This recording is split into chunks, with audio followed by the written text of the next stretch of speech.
Thoạt nhìn, đó chỉ là một chiếc USB nhỏ bé, trông không có gì đặc biệt. Nhưng ẩn sâu vẻ ngoài bình thường ấy lại là một két sắt kỹ thuật số, có thể bảo vệ khối tài sản trị giá hàng triệu đô la. Chính sự đột phá công nghệ này đã đưa Ledger, một công ty khởi nghiệp của Pháp, trở thành gã khổng lồ trong lĩnh vực bảo mật tiền điện tử, với định giá vượt ngưỡng 1 tỷ đô la. Thế nhưng, thành công rực rỡ ấy cũng kéo theo những rủi ro không mong muốn. Công ty dần lọt vào tầm ngắm của thế giới ngầm, và David Boland, một trong những nhân vật chủ chốt của Ledger, đã trở thành mục tiêu của một vụ bắt cóc táo tợn. Đây là một sự kiện chấn động trong giới doanh nhân công nghệ Pháp mà chúng ta sẽ cùng khám phá ngay sau đây. Chào mừng trở lại với Văn Tùng Siêu Kỳ Án và mình là Tấn Khoa. Nếu các bạn yêu thích những câu chuyện phá án ly kỳ, những bí ẩn chưa có lời giải đáp, thì hãy nhớ like video và subscribe kênh Văn Tùng Siêu Kỳ Án để không bỏ lỡ bất kỳ vụ án nào. Và bây giờ, hãy cùng khám phá diễn biến bất ngờ đằng sau vụ án này. Rạng sáng thứ Ba ngày 21 tháng 1, một sự kiện kinh hoàng đã xảy ra tại thị trấn nhỏ Merrill, cách Viersen khoảng 10 cây số về phía nam. David Boland, 36 tuổi, và vợ anh bị đánh thức bởi tiếng động của một nhóm kẻ lạ mặt đột nhập vào ngôi nhà của họ. Chỉ trong vài phút, cặp đôi đã bị khống chế và đưa đến các địa điểm khác nhau. Ngay sau đó, nhóm bắt cóc liên lạc với một đồng sáng lập khác của Ledger để đưa ra yêu cầu tiền chuộc. Lực lượng hiến binh Pháp lập tức được thông báo và nhanh chóng có mặt tại hiện trường. Con đường dẫn vào căn nhà bị phong tỏa hoàn toàn, không ai được phép tiếp cận. Hai người hàng xóm đứng nhìn từ xa, gương mặt không giấu được vẻ bàng hoàng. Họ mô tả đây là một ngôi nhà rộng lớn, được bao quanh bởi bức tường cao và cổng sắt kiên cố, khiến việc quan sát từ bên ngoài trở nên khó khăn.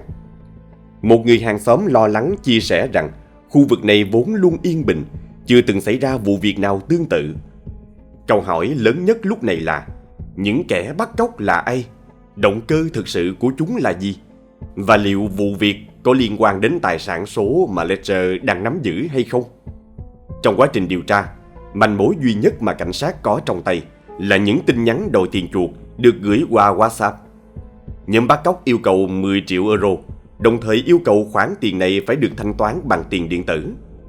Để che giấu danh tính, chúng sử dụng một tài khoản WhatsApp đăng ký bằng số điện thoại từ khu vực Đông Nam Á, kết hợp với VPN, khiến quá trình truy vết trở nên vô cùng khó khăn. Với các hạn chế kỹ thuật của WhatsApp, các điều tra viên chỉ có thể xác định khu vực gửi tin nhắn, mà không thể định vị chính xác vị trí của kẻ đứng sau. Không lâu sau, nhóm bắt cóc gửi một video đầu tiên đến một trong những đồng sáng lập Ledger, trong đó ghi lại cảnh cặp đôi bị giam giữ trong điều kiện khắc nghiệt. Tiếp theo đó, chúng tiếp tục gửi một đoạn video kinh hoàng hơn. Hình ảnh David Boland bị hành hạ dã man, thậm chí một ngón tay của anh bị rời ra. Đây không chỉ là một lời cảnh báo, mà còn là tuyên bố tàn bạo của nhóm bắt cóc vì mức độ nghiêm trọng của vụ việc. Người trực tiếp nhận yêu cầu tiền chuộc là Eric Laservec, một nhân vật có tiếng trong giới tiền điện tử, từng xuất hiện trên chương trình truyền hình Ai Muốn Trở Thành Đối Tác Của Tôi. Ông được xem là bộ mặt đại diện của Ledger trên truyền thông, trái ngược hoàn toàn với David Boland, một người luôn kín tiếng, hầu như không xuất hiện trước công chúng. Dù sở hữu một khối tài sản đáng kể, David Boland sống giản dị, tránh xa sự hào nhoáng. Nhưng điều đó cũng không thể giúp anh thoát khỏi mối nguy hiểm tiềm tàng từ thế giới ngầm. Ở tuổi 36, David Boland không chỉ là một doanh nhân xuất sắc, mà còn là một người đầy khát vọng, mang trong mình niềm đam mê công nghệ mãnh liệt.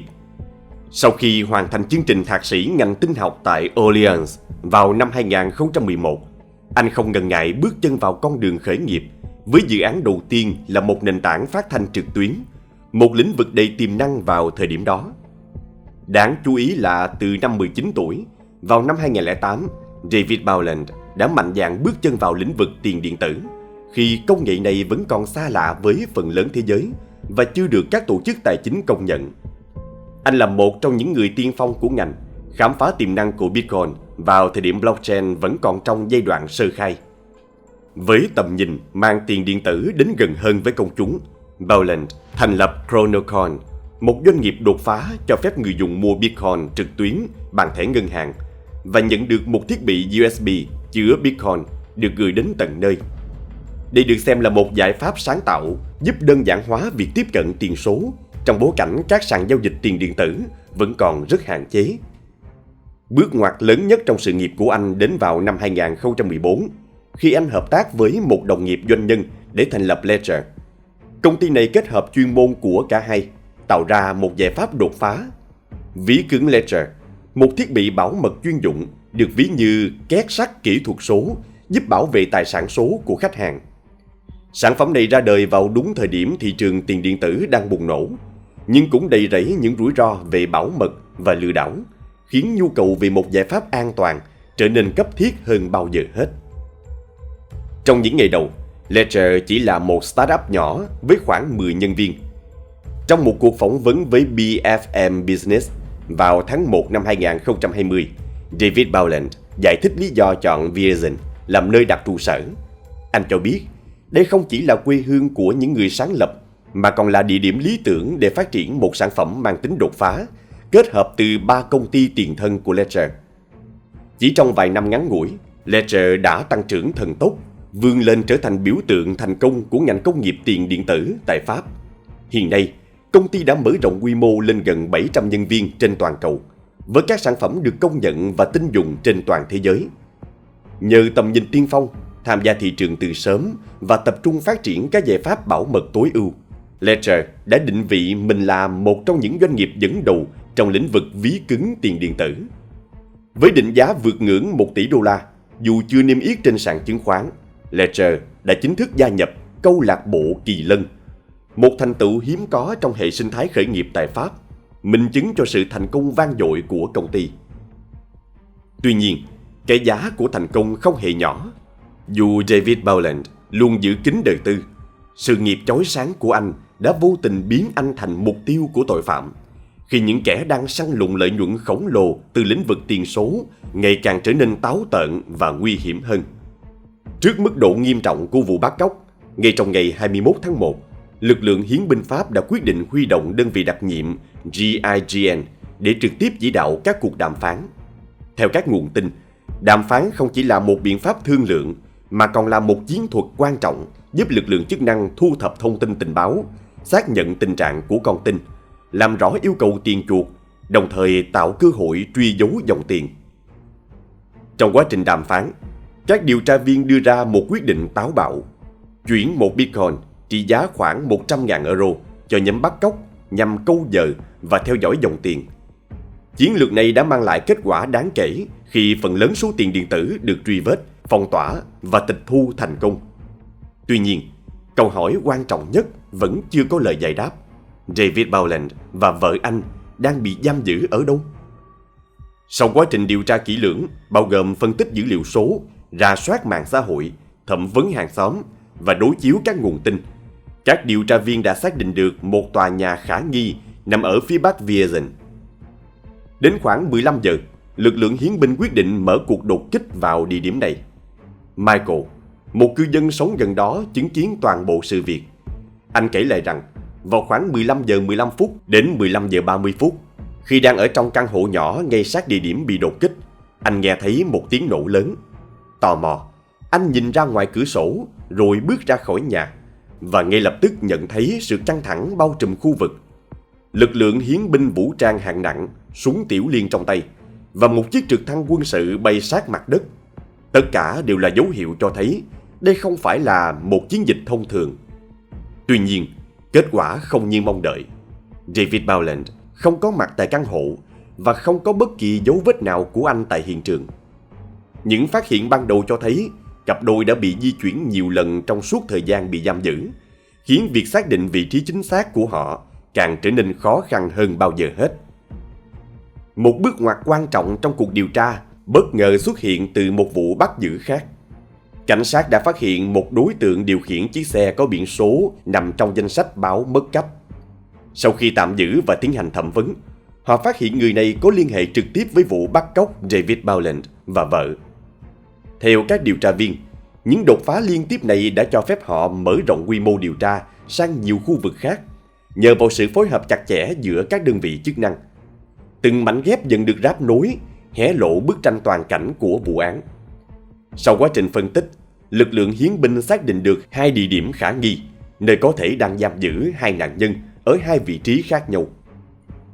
Dấu vết đầu tiên dẫn các điều tra viên đến một khu vực hẻo lánh gần Sutterhouse, cách ngôi nhà của cặp đôi khoảng 60 km. Theo đại tá Yannick của GIGN, chỉ huy chiến dịch giải cứu, địa điểm này được xác định nhờ sự kết hợp giữa phân tích dữ liệu số và điều tra thực địa. Đó là một ngôi nhà biệt lập nằm sâu trong vùng nông thôn Sutterhouse, một vị trí lý tưởng để che giấu con tin và tránh bị phát hiện. Chiến dịch giải cứu được triển khai vào ngày 22 tháng 1, chỉ 24 giờ sau khi có lệnh hành động. Khoảng 20 nhân viên đặc nhiệm được huy động, nhanh chóng tiếp cận khu vực quanh ngôi nhà. Một người phụ nữ sống gần đó kể lại rằng, ngay trước khi cuộc đột kích diễn ra, cô đã nhìn thấy các hiến binh đến cùng trực thăng trong tình trạng khẩn cấp. Và chỉ vài phút sau, một tiếng nổ lớn vang lên, rất có thể là từ việc phá cửa xông vào. Chiến thuật tấn công chớp nhoáng của GIGN đã khiến những kẻ bắt cóc hoàn toàn bất ngờ, không kịp phản ứng. Khi xông vào bên trong, lực lượng đặc nhiệm phát hiện David Bowland bị trói chặt dưới sự canh gác của 2 tên tội phạm có vũ trang. Tuy nhiên, nhờ vào yếu tố bất ngờ và tốc độ ra tay chuẩn xác, các đối tượng nhanh chóng bị khống chế, không xảy ra bất kỳ cuộc đọ súng hay xô xát nào. Dù được giải cứu thành công, David Bowland đã bị thương và rơi vào trạng thái suy sụp tinh thần nghiêm trọng sau chuỗi ngày bị giam cầm và hành hạ. Tuy nhiên, cuộc giải cứu chưa thể kết thúc tại đây. Khi phát hiện David Bowland bị giam giữ một mình, lực lượng đặc nhiệm lập tức chuyển trọng tâm sang việc truy tìm vợ anh. Trong vòng 24 giờ tiếp theo, các điều tra viên tiếp tục lần theo một manh mối quan trọng, cho thấy có khả năng cô đang bị giam giữ ở một địa điểm khác. Chiến dịch được đẩy nhanh với sự phối hợp chặt chẽ giữa theo dõi thực địa, điều tra hiện trường, thẩm vấn nhân chứng và phân tích dữ liệu số. Những thông tin mới thu thập được dẫn họ đến một chiếc xe khả nghi đang đậu tại một bãi đổ ở Ethams. Khi xác định được chiếc xe là mục tiêu cần nhắm đến, lực lượng đặc nhiệm đã tổ chức một cuộc tấn công bất ngờ nhưng đầy thận trọng. Quyết định táo bạo này nhanh chóng chứng minh tính chính xác của nó. Bên trong xe, họ phát hiện vợ của David Bowland bị trói ở ghế sau, cùng với những kẻ bắt cóc đang cố che giấu sự hiện diện của mình. Dù không có thương tích nghiêm trọng về thể chất, nhưng cô rõ ràng đang trong trạng thái hoảng loạn và cần được chăm sóc y tế ngay lập tức do những tổn thương tâm lý nặng nề. Toàn bộ chiến dịch giải cứu kéo dài hơn 48 giờ với sự tham gia của 230 hiến binh, trong đó có 90 thành viên thuộc đơn vị GIGN, lực lượng tinh nhuệ chuyên xử lý các tình huống nguy cấp. Kết quả, 10 nghi phạm đã bị bắt giữ, gồm 9 nam và 1 nữ. Theo thông tin từ cơ quan điều tra, phần lớn các đối tượng đều ở độ tuổi khoảng 20, một số lớn tuổi hơn và có mối liên hệ chặt chẽ với nhau. Họ được xác định thuộc nhóm Jobbers, những kẻ thực hiện các phi vụ tội phạm theo hợp đồng, không nhất thiết là chủ mưu hay người điều hành chính của vụ việc. Điều này cho thấy vẫn còn một tổ chức đứng sau giật dây và cuộc điều tra chưa thể dừng lại. Trong diễn biến mới nhất, cơ quan điều tra đã thả 3 trong số 10 nghi phạm bị bắt giữ ban đầu do thiếu bằng chứng trực tiếp liên quan đến vụ án. Tuy nhiên, 7 nghi phạm còn lại đang phải đối mặt với những cáo buộc nghiêm trọng, với mức án cao nhất có thể lên tới tù chung thân. Hiện tại, các điều tra viên vẫn đang nỗ lực làm rõ vai trò của từng đối tượng, đồng thời truy tìm kẻ chủ mưu thực sự đứng sau vụ bắt cóc táo tợn này. Đáng chú ý, vụ bắt cóc David Bowland và vợ có những điểm tương đồng đáng ngờ với một vụ án khác xảy ra tại Pháp vào đầu năm nay. Cụ thể, vào đêm giao thừa 2024, một gia đình gồm cha mẹ và chị gái của một nhân vật có tiếng trong giới tiền điện tử đã bị bắt cóc tại miền đông nước Pháp. Nhóm tội phạm cũng đưa ra yêu cầu tiền chuộc bằng tiền điện tử, giống hệt vụ của David Bowland. Nhờ sự can thiệp kịp thời của lực lượng cảnh sát, người mẹ và chị gái đã được giải cứu thành công. Riêng người cha được tìm thấy 24 giờ sau, trong tình trạng bị khống chế, tưới xăng và giữ trong cốp xe, cách nhà 600 km. Ông chỉ được phát hiện khi cảnh sát kiểm tra một phương tiện khả nghi. Tuy nhiên, đến thời điểm hiện tại, vẫn chưa có bằng chứng cụ thể nào chứng minh mối liên hệ giữa hai vụ án. Nhưng những điểm tương đồng trong phương thức hành động và yêu cầu tiền chuộc khiến giới chức trách không thể loại trừ khả năng Đây là một phần của một mạng lưới tội phạm lớn hơn, chuyên nhắm vào những cá nhân có tài sản điện tử khổng lồ. Vụ bắt cóc David Boland không chỉ đơn thuần là một vụ án tội phạm, mà còn là hồi chuông cảnh tỉnh cho cả thế giới. Thành công lớn luôn đi kèm với rủi ro khổng lồ. Chúng ta đang sống trong thời đại mà tiền điện tử không còn là sân chơi của những người tiên phong nữa. Nó đã trở thành một ngành công nghiệp trị giá hàng tỷ đô la, thu hút không chỉ nhà đầu tư mà cả tội phạm có tổ chức. Liệu chúng ta có đang đánh giá thấp những mối nguy từ thế giới số? Nếu ngay cả một doanh nhân kính tiếng như David Boland cũng có thể trở thành mục tiêu, thì ai mới thực sự an toàn trong kỷ nguyên tiền điện tử? Bạn nghĩ sao về vụ án chấn động này? Hãy chia sẻ quan điểm của bạn dưới phần bình luận nhé! Cảm ơn bạn đã theo dõi. Nếu thấy video hữu ích, hãy nhấn like, chia sẻ và đừng quên subscribe kênh Văn Tùng Siêu Kỳ Án để không bỏ lỡ những video tiếp theo. Xin chào và hẹn gặp lại!